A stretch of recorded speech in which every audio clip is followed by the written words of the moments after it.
New North Korea sanctions are unlikely to make Kim blink.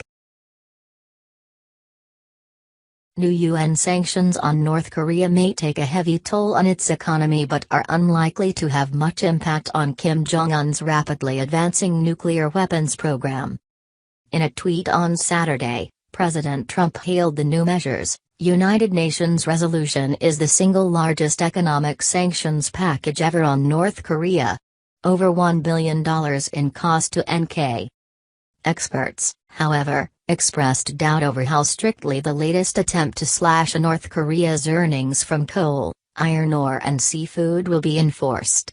And even if the new sanctions do cut export revenues by more than a third, as the U.S. expects, will that be enough to make Kim change course on developing nuclear missiles?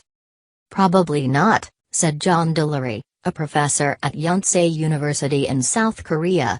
Because one thing, North Korea is good at is taking pain. The UN Security Council has hit North Korea with layer after layer of sanctions since 2006, but the moves have failed to thwart the country's nuclear ambitions. Last month, it carried out 2 ballistic missile tests, setting off fears that the U.S. mainland is now within its reach. Related, North Korea's economy grew fast last year but slowdown looms. Sanctions have been ineffective. North Korea has an impressive track record over its whole history, going back to the 1940s when it was founded, of being able to weather virtually any kind of economic pressure, Delury told CNN. This is not the kind of regime that is easy to bring to its knees. The new UN resolution goes further than previous sanctions by aiming to cut deeper into the wider North Korean economy. It received the backing of China, North Korea's main ally and economic partner, but some analysts are skeptical Beijing will fully comply in practice.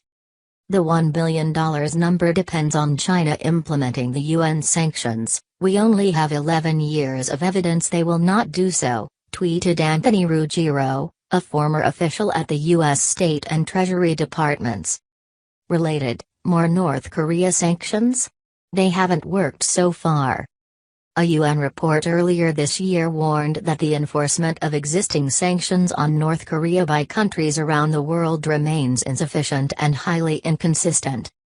Secretary of State Rex Tillerson acknowledged the problem of enforcement on Monday, telling reporters that the U.S. would be monitoring that carefully and certainly having conversations with any and all that we see who may not be fully embracing not just the spirit of those sanctions but the operational execution of those sanctions.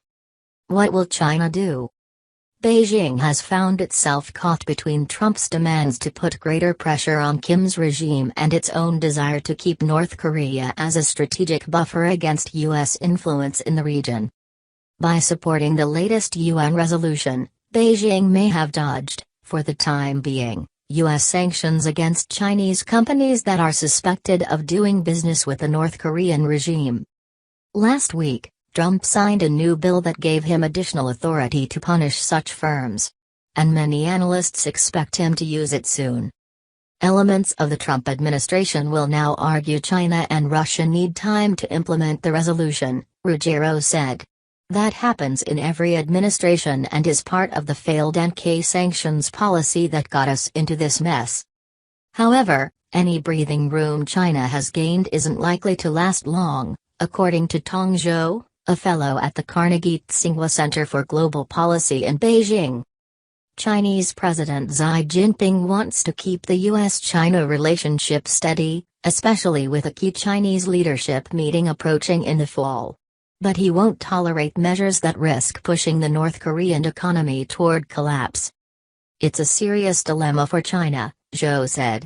I don't see any sustainable solution going forward if they continue in this direction.